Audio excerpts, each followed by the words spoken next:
الحمدللہ رب العالمین حمد الشاکرین والصلاة والسلام علی سید الانبیاء والمرسلین محمد وآلہ الطیبین الطاہرین اما بعد فاعوذ باللہ من الشیطان الرجیم بسم اللہ الرحمن الرحیم سبحان اللہ یا ایھا الذین آمنوا استعینوا بالصبر والصلاۃ ان اللہ مع الصابرین صدق اللہ مولانا العظیم وصدق رسولہ النبی الحبیب الکریم الامین ونحن علی ذلک لمن الشاہدین والشاکرین والحمد للہ رب العالمین۔ معزز محترم سامعین عزیز وقار، حاضرین گرامی قدر، آج ہم محترم المقام جناب ظفر بھائی کے گھر پہ عاشورہ کے سلسلے میں محفل منعقد کرنے کے لیے جمع ہوئے ہیں۔ اللہ رب العزت ان کی اہل بیت سے محبت کو اپنی بارگاہ میں قبول منظور فرمائے، ان کو بھی، ان کی فیملی کو بھی اور ہم سب کو اس کا پورا اجر و ثواب عطا فرمائے۔ آج میں بات شروع کروں گا لفظ شہید کے معنی اور مفہوم سے کہ شہید کس کو کہتے ہیں، مگر آپ لوگوں نے شہید کا جو معنی میں آپ کو سمجھاؤں، اس شہید کے معنی کو حضرت سیدنا امام حسین رضی اللہ تعالیٰ عنہ کی شہادت کو ساتھ ساتھ سمجھنا ہے۔ جب بھی میں شہید کا معنی بتاؤں تو آپ کو ذہن میں یہ ہونا چاہیے کہ میں سیدنا امام حسین کی شہادت کو بھی ساتھ ہی بیان کر رہا ہوں۔ قرآن مجید فرقان حمید میں شہید کے مختلف معنی استعمال ہوئے ہیں، ان میں ایک معنی استعمال ہوا ہے گواہ کا، ایک معنی استعمال ہوا ہے حاضر ہونا، ایک معنی استعمال ہوا ہے موجود ہونا۔ ان تین معنوں میں کثرت کے ساتھ قرآن مجید فرقان حمید میں مختلف مقامات پر شہید کا لفظ استعمال ہوا۔ تو غور یہ کرنا ہے ہم کو کہ شہید کو شہید کیوں کہتے ہیں۔ اگر ہم اس کا معنی گواہ لیں تو شہید کو شہید بحیثیت گواہ، اور پھر سیدنا امام حسین کس چیز کے گواہ ہیں اس پر ہم غور کریں گے۔ گواہ ہوتا ہے وٹنس، انگلش میں اس کو وٹنس کہتے ہیں۔ اللہ رب العزت نے ہمیں دین بھیجا نبیوں کے ذریعے، ہمارے پاس دین پہنچا پیارے آقا کے ذریعے، قرآن مجید کے ذریعے، حدیث مطہرہ کے ذریعے، تو ہم اس دین کے آنے پر گواہ ہیں۔ قیامت کے دن ہر نبی کی امتی سے اس نبی کے بارے میں گواہی طلب کی جائے گی کہ نبی تمہارے پاس دین لے کر آیا یا نہیں آیا، تو ہر کوئی پھر گواہی دے گا۔ کوئی گواہی دے گا کہ یا اللہ تیرا نبی ہمارے پاس دین لایا تھا، ان کی بات مانتے ہوئے میں نے نمازیں پڑھی، تو میری نماز ان کے نبی ہونے کی گواہ ہے۔ کوئی کہے گا کہ میں نے روزہ رکھا، میرا روزہ گواہ ہے۔ کوئی کہے گا میں نے زکوٰۃ دی، میری زکوٰۃ گواہ ہے۔ مگر شہید کی گواہی سب سے اعلیٰ ہوگی کہ وہ کہے گا کہ یا اللہ تیرے نبی کی بات مان کے دین کی خاطر میں نے اپنے آپ کو قربان کر دیا، اپنا خون بہا دیا، میری گواہی خون کے ساتھ اور میری شہادت کے ساتھ قبول فرما۔ تو چونکہ باقی گواہیوں میں جان نہیں جاتی، نماز پڑھنے میں، زکوٰۃ دینے میں جان نہیں جاتی، اگر شہید ہو جانے میں جان جاتی ہے تو یہ سب سے اہم ترین چیز ہوتی ہے۔ اس وجہ سے شہید کو شہید کہا جاتا ہے کہ وہ گواہ ہوتا ہے۔ اب ذرا تصور میں لائیں، حضرت سیدنا امام حسین نے دین کو بچانے کے لیے اپنی جان دی، یعنی اپنی جان کے ذریعے گواہی دی کہ یہ دین سچا ہے، اور اگر آپ یزید کی بیعت کو قبول کر لیتے تو یقیناً پھر یہ گواہی آپ کی نہ بن سکتی۔ اس معنی میں شہید کو شہید کہا جاتا ہے کہ وہ بہت بڑا گواہ ہوتا ہے۔ پھر اس طرح شہید کے معنی ہوتے ہیں حاضر ہونا، قرآن مجید میں استعمال ہوا مختلف مقامات پر۔ اب ہم دیکھیں گے کہ شہید کو شہید کیوں کہتے ہیں، جبکہ اس کے معنی حاضر ہونا ہو تو اس کو شہید کیوں کہا جاتا ہے۔ تو حاضر ہونے کا معنی اس لیے لیا جاتا ہے کہ حدیث شریف میں آتا ہے کہ جب شہید کا وقت شہادت آتا ہے، اینڈ اس ٹائم پر اس کو جو تکلیف ہوتی ہے، جو تلواریں اس کے اوپر چل رہی ہوتی ہیں، جو گولیاں چل رہی ہوتی ہیں، تو اس کو اتنی بھی تکلیف نہیں ہوتی جتنی کہ سوئی چبھونے سے ہوتی ہے، بالکل کوئی تکلیف نہیں ہوتی۔ جب یہ بات کہی گئی شہید کے معنی حاضر لینے پر، تو ایک مولانا صاحب کو یہ بات سمجھ میں نہ آئی، انہوں نے اپنے استاد گرامی، اپنے پیر و مرشد سے پوچھا کہ مجھے یہ بات سمجھ میں نہیں آ رہی کہ شہید کو بوقت شہادت تکلیف کیوں نہیں ہوتی۔ مولانا صاحب نے کہا تم استخارہ کرو۔ اب جب استخارہ کیا، استخارے میں خواب میں اس کی قسمت جاگ گئی، پیارے آقا کی زیارت ہوئی، حضور نبی کریم علیہ الصلوۃ والتسلیم خواب میں تشریف لائے، ارشاد فرمایا کہ تم اس سوال کا جواب چاہتے ہو، قرآن پڑھو۔ اب وہ بندہ اٹھا، اس نے قرآن پڑھنا شروع کیا، 1 دفعہ 2 دفعہ 3 دفعہ، کہیں جواب نہ ملا۔ دوبارہ مولانا صاحب کے پاس گیا، اپنے استاد صاحب کے پاس، کہ مجھے پیارے آقا نے استخارے میں آ کے بتایا کہ قرآن پڑھو، میں تو قرآن پڑھ رہا ہوں، مجھے سمجھ میں نہیں آئی۔ تو مولانا صاحب نے کہا اگر قرآن سے جواب ڈھونڈنا ہے تو جواب ملے گا 12ویں سپارے میں، کہ جہاں حضرت سیدنا یوسف علیہ السلام کا واقعہ موجود ہے کہ حضرت یوسف علیہ السلام بہت خوبصورت تھے، زلیخا ان پر عاشق ہو گئی۔ زلیخا بادشاہ کی بیوی تھی اور حضرت یوسف علیہ السلام نوکر تھے، ایک غلام تھے۔ تو اس کی سہیلیوں نے، زلیخا کی سہیلیوں نے تانا دیا کہ تم اپنے غلام پر عاشق ہو گئی، کہنے لگی تم نے ان کو دیکھا نہیں ہے، کبھی دکھاؤ۔ ان کا ٹھیک ہے، وہ ایسے کسی کو چہرہ نہیں دکھاتے، تم یہاں فروٹ کاٹنے بیٹھ جاؤ، وہ یہاں سے گزریں گے کہ تم اپنا کام کر رہی ہو اس خیال میں کہ تم ان کو دیکھ لینا۔ اب وہ عورتیں فروٹ کاٹنے بیٹھ گئیں۔ حضرت یوسف علیہ السلام وہاں سے بے نقاب جب گزرے، ان عورتوں نے حسن یوسف کو دیکھا تو جناب انہوں نے فروٹ کاٹتے کاٹتے اپنی انگلیاں کاٹ لی اور ان کو تکلیف بھی نہ ہوئی۔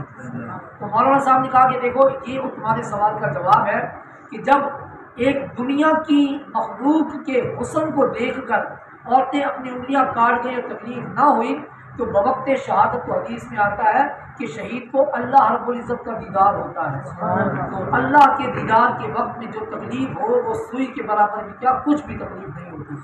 تو چونکہ بوقت شہادت بندہ اللہ رب العزت کی بارگاہ میں حاضر ہوتا ہے، اس وجہ سے شہید کو شہید کہا جاتا ہے کہ وہ رب کی بارگاہ میں حاضر ہوتا ہے۔ تو اس زمن میں حضرت سیدنا امام حسین رضی اللہ تعالیٰ عنہ کے جسم پر سینکڑوں سے زیادہ زخم لگے، یقیناً کوئی تکلیف نہیں ہوئی ہوگی کیونکہ وہ بھی رب تعالیٰ کی بارگاہ میں حاضر تھے۔ تیسرا معنی اس کا لیا جاتا ہے موجود ہونا۔ حدیث شریف میں آتا ہے کہ شہید جو ہوتا ہے وہ مرنے کے فوراً بعد اس کو جنت میں داخل کر دیا جاتا ہے، اور جب جنتی جنت میں داخل ہوں گے تو شہید پہلے سے جنت میں موجود ہوگا، شہید پہلے سے جنت میں موجود ہوگا، کہ جب وہ پہلے سے موجود تو اس وجہ سے شہید کو شہید کہا جاتا ہے کہ وہ ہم سے پہلے جنت میں جائیں گے۔ یہاں میں ایک بات اور بتاتا چلوں کہ شہید کو ایک اور فضیلت بھی حاصل ہے۔ اب آپ لوگ سوچ رہے ہوں گے کہ اگر شہید جنت سے پہلے سب سے پہلے جنت میں جائیں گے تو نبیوں کا کیا مقام ہے؟ یاد رکھیے گا کہ نبی اور شہید کئی مقامات پر ایک جیسا درجہ رکھتے ہیں، تھوڑا تھوڑا چینج مگر رکھتے ہیں۔ کیسے کہ دیکھیں جب نبی کو نیند آتی ہے نا تو ان کی نیند ان کا وضو نہیں توڑتی، اور شہید کو جب موت آتی ہے تو شہید کی موت شہید کا غسل نہیں توڑتی۔ شہید انتقال ہوتا ہے اس کو اسی حالت میں بغیر کفن دیے، بغیر غسل دیے، خون آلود کپڑوں میں ہی دفن کرنے کا حکم ہے، یعنی اس کا غسل نہیں ٹوٹتا۔ جبکہ عام میت جب مر جاتے ہیں تو ان کو باقاعدہ غسل دیا جاتا ہے، تو شہید کا غسل نہیں ٹوٹتا، یہ نبی کے برابر ہو گیا۔ اسی طرح نبی کا پیشاب امت کے لیے پاک ہے، اور اسی طرح شہید کا خون امت کے لیے، ہر آدمی کے لیے پاک ہے۔ خون آلود کپڑا کنویں میں گر جائے تو کنواں ناپاک نہیں ہوگا، کنواں جو ہے اسی طرح پاک رہے گا۔ تو ان مقامات پر شہید کو نبی کے برابر درجہ حاصل۔ ایک اور مقام کہ جہاں پر نبی اور شہید کا درجہ برابر ہو جاتا ہے وہ یہ کہ نبی کے بارے میں آتا ہے کہ نبی جب دنیا سے چلے جاتے ہیں نا تو نبی حی یرزق، حدیث شریف میں آتا ہے، اور حدیث نے یہ گواہی دی کہ نبی زندہ ہوتے ہیں ان کو باقاعدہ کھانا دیا جاتا ہے۔ اور شہید کے بارے میں بھی یہ آتا ہے کہ بل احیاء ولکن لا تشعرون، اور ایک مقام پر آتا ہے بل احیاء عند ربہم یرزقون، کہ وہ زندہ ہوتے ہیں ان کو اللہ کی طرف سے رزق دیا جاتا ہے۔ تو نبی کو بھی رزق اور شہید کو بھی رزق، ان تین مقامات پر شہید اور نبی ایک جیسے ہوتے ہیں۔ دوبارہ یہ شہید کا معنی تھا جو میں نے آپ کو سمجھا دیا۔ حضرت سیدنا امام حسین رضی اللہ تعالیٰ عنہ کے فضائل و مناقب آپ سنتے رہتے ہیں، میں آپ کے سامنے ایک دو پیش کرتا ہوں۔ حضرت سیدنا امام حسین رضی اللہ تعالیٰ عنہ حضور نبی کریم علیہ الصلوۃ والتسلیم کے بہت ہی پیارے اور لاڈلے صاحبزادے تھے، اتنے لاڈلے کہ ایک مرتبہ آپ پیارے آقا آرام فرما رہے تھے کہ حضرت سیدنا امام حسین تشریف لائے اور آ کر آپ کے پاؤں پر کھڑے ہو گئے۔ پیارے آقا نے سیدنا امام حسین کو ارشاد فرمایا بیٹا آگے آؤ۔ اب آپ لیٹے ہوئے امام حسین قدموں پر چلتے ہوئے آ رہے ہیں، پیروں پر چلتے ہوئے آ رہے ہیں، چلتے چلتے پنڈلی تک پہنچے۔ آپ نے فرمایا اور آگے آؤ، گھٹنے تک آئے، اور آگے آؤ، پیٹ پر آ گئے۔ آپ نے فرمایا اب بیٹھ جاؤ۔ سیدنا امام حسین سینے پر بیٹھ گئے۔ پیارے آقا نے اپنی زبان والی نکالی، فرمایا پکڑو، جیسے بچوں کے ساتھ کھیلتے ہیں۔ امام حسین پکڑنے کی کوشش کرتے ہیں، آپ زبان اندر کر دیتے ہیں، وہ پھر زبان نکالتے ہیں، پھر پکڑنے کی کوشش کرتے ہیں، پیارے کا زبان اندر کر دیتے ہیں۔ یا ذرا تصور سے دیکھیں کہ امام حسین رضی اللہ تعالیٰ دنیا کے کتنے مہنگے ترین کھلونے سے کھیل رہے ہیں کہ جس زبان پر رب کا کلام جاری ہوتا ہے اسی زبان سے حسین کھیلتا ہے۔ حضرت سیدنا امام حسین رضی اللہ تعالیٰ عنہ حضور نبی کریم علیہ الصلوۃ والتسلیم کے ساتھ کھیلا کرتے تھے۔ آج میں نے صبح کی بزم میں بھی ایک واقعہ بیان کیا کہ پیارے آقا کے کندھوں پر حضرت سیدنا امام حسین بیٹھ جایا کرتے تھے اور کھیلا کرتے تھے۔ اسی کھیل کی عادت میں پیارے آقا نماز پڑھ رہے تھے تو تب بھی سیدنا امام حسین کندھے پر بیٹھ گئے اور پیارے آقا نے نماز کو لمبا کر دیا۔ حضرت سیدنا امام حسین رضی اللہ تعالیٰ عنہ کا پیارے آقا کے ساتھ جو پیار تھا یقیناً وہ انمول تھا، اس جیسی مثال دنیا میں کہیں پر بھی نہیں ملتی۔ حضور نبی کریم علیہ الصلوۃ والتسلیم حضرت سیدنا امام حسین رضی اللہ تعالیٰ عنہ کی گردن پر بوسہ دیا کرتے تھے اور کہا کرتے تھے ایک وقت آئے گا میری امت کے کچھ ظالم لوگ اسی گردن پر چھریاں چلائیں گے۔ یہ ساری باتیں پیارے آقا کو پتہ تھی، مگر آپ نے کبھی بھی یہ نہیں دعا کی کہ یا اللہ حسین کو اس آزمائش سے بچا لے، ہمیشہ دعا کی تو یہی دعا کی کہ یا اللہ امام حسین کو ثابت قدمی عطا فرما۔ جب آپ کی پیدائش ہوئی حضرت سیدنا امام حسین رضی اللہ تعالیٰ عنہ کی کہ جبریل امین حاضر ہوئے اور انہوں نے ایک شیشی پیارے آقا کو دی، اس میں کچھ مٹی تھی۔ پیارے آقا نے پوچھا کہ یہ کیا ہے؟ جبریل امین نے عرض کی یا رسول اللہ صلی اللہ علیہ وسلم اس میں کربلا کی جہاں آپ کے نواسے نے شہید ہونا ہے وہاں کی مٹی ہے، اس کو سنبھال کر رکھیے، جب یہ خون بن جائے تو آپ سمجھ لیجیے گا کہ امام حسین شہید ہو گئے ہیں۔ آپ نے اپنی ایک زوجہ محترمہ کو وہ مٹی عطا کر دی کہ یہ اپنے پاس سنبھال کے رکھو۔ اس وقت تو سب لوگ حیران ہوئے کہ بجائے ان کی ماں کو دینے کے، ان کے والد کو دینے کے، کسی اور کو دینے کے، اپنی ایک زوجہ محترمہ کو جو کہ ان کے خاندان کی بھی نہیں ہے، باہر سے آئی ہوئی ہیں، ان کو یہ مٹی کیوں دے دی؟ تو بعد میں لوگوں نے دیکھا کہ جب پیارے آقا دنیا سے چلے گئے، امام حسین رضی اللہ تعالیٰ عنہ کی شہادت کا وقت آیا تو اس وقت صرف وہی آپ کی زوجہ محترمہ حیات تھی جو اس وقت موجود تھی اور جن کو وہ مٹی دی گئی تھی۔ اس کا مطلب ہے پیارے آقا کو یہ علم غیب بھی تھا کہ جب امام حسین شہید ہوں گے تو اس وقت میری ان لوگوں میں سے کون زندہ ہوگا، اسی کو آپ نے وہ مٹی عطا فرما دی۔ تو انہوں نے دیکھا کہ ایک دن جمعے کے ٹائم پر وہ مٹی خون بن چکی تو سیدنا امام حسین کی شہادت کی خبر انہوں نے پہلے ہی مدینہ کے لوگوں کو دے دی تھی کہ آج پیارے آقا کے نواسے شہید ہو گئے، کیونکہ وہ مٹی خون بن چکی ہے۔ تو تقریباً ایک مہینے کے بعد مدینہ المنورہ میں وہ خبر پہنچی تھی کہ کربلا میں معرکہ ہوا اور سیدنا امام حسین جو ہے وہ شہید ہو گئے۔ تو حضرت سیدنا امام حسین رضی اللہ تعالیٰ عنہ اس قدر عالی مرتبہ تھے، اس قدر بلند مقام تھا، یقیناً آپ سے بڑھ کر کسی اور کا یہ مقام نہیں ہے کہ آپ نے اپنے ہاتھوں سے اپنے بچوں کو شہید کروایا، اپنے دوستوں کو شہادت کے لیے بھیجا۔ کل ٹوٹل 70-72 لوگ آپ کے ساتھ تھے۔ اگر آپ چاہتے تو یزید کی جو اس نے فرمائشیں کی تھی یا جو اس نے آپ کو ڈیلنگ کی تھی آپ وہ قبول کر لیتے تو آپ کو گورنری بھی مل جاتی، پیسہ بھی مل جاتا، جان بھی بچ جاتی، خاندان بھی بچ جاتا، مگر پھر لوگ یہ کہتے کہ جب بھی کوئی ظالم آئے تو اس کی بیعت کرنا جائز ہے۔ صرف اس وجہ سے آپ نے بیعت کرنے سے انکار کر دیا۔ میں یہاں تھوڑا سا یہ بھی بتاتا چلوں کہ یزید فاسق و فاجر تھا، اس کی بیعت اس وجہ سے نہیں کی، اور اس پر بہت سارے دلائل موجود ہیں۔ وہ زانی بھی تھا، وہ شرابی بھی تھا، وہ شریعت کے خلاف باتیں کرتا تھا، اس نے بہنوں کے ساتھ نکاح، 2 بہنوں کے ساتھ نکاح کرنا بھی جائز قرار دے دیا تھا، بلکہ بہن بھائی کے ساتھ بھی نکاح کرنا جائز قرار دے دیا تھا۔ تو لہذا ایسے غیر شرعی آدمی کی بیعت کرنا سیدنا امام حسین رضی اللہ تعالیٰ عنہ کے نزدیک نہ جائز تھا نہ آپ کو زیبا تھا، اس وجہ سے آپ نے اس کی بیعت نہیں کی۔ پاکستان کا ایک رائٹر ہے مستنصر حسین تارڑ، یہ ابھی بھی حیات ہے میرے خیال میں، تو پورے دنیا میں وہ گھوم چکا ہے۔ اس نے اپنی کتاب میں لکھا کہ میں چلتے چلتے ایک دفعہ عراق میں چلا گیا، کربلا کے میدان کی طرف گیا، تو میں نے کہا چلے میں جا کے دیکھتا ہوں کہ یزید کی قبر کہاں ہے۔ امام حسین رضی اللہ تعالیٰ عنہ کی قبر تو ہر کوئی دیکھتا ہے، آج میں دیکھوں تو صحیح کہ جس نے نواسہ رسول کو شہید کیا اس کا انجام دنیا میں کیا ہوا۔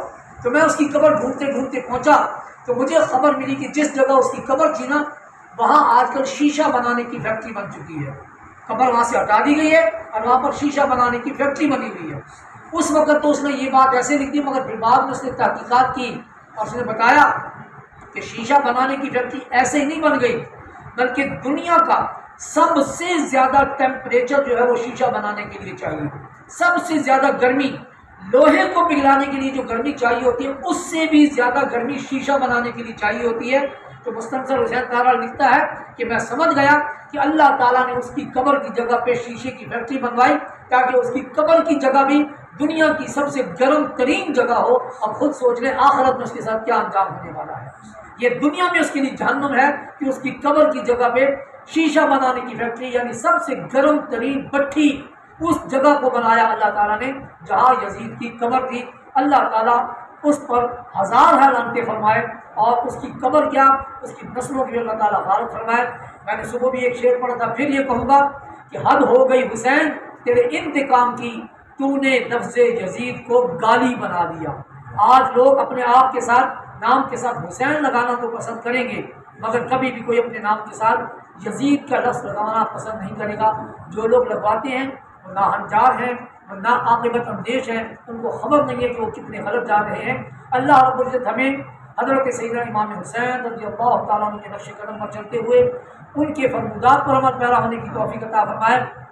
جس طرح حضرت سیدنا امام حسین رضی اللہ تعالیٰ عنہ نے زندگی گزاری اور بوقت موت آپ نے اسلام کو سہارا دیا، اللہ کرے کہ ہمیں بھی ایسا موقع ملے کہ ہم بھی دین کے راستے پر اپنی گردنیں قربان کر دیں، اپنے بچے قربان کر دیں، سب کچھ قربان کر دیں اور ہم بھی شہداء میں اٹھائے جائیں، ہم بھی گواہ بن جائیں، ہم بھی حاضر ہو جائیں، ہم بھی موجود ہو جائیں۔ اللہ تعالیٰ ہم سب کو توفیق عطا فرمائے۔ آخر میں پھر ایک دفعہ میں شکریہ بھی ادا کرتا ہوں ظفر بھائی کا، اور میں ظفر بھائی کے لیے دعا گو بھی ہوں کہ اللہ تعالیٰ ان کی تمام مشکلات، خصوصاً ان کی اولاد کے سلسلے میں جو ان کی مشکلات ہیں، اللہ تعالیٰ جلد از جلد دور فرمائے، کاروبار میں برکت عطا فرمائے۔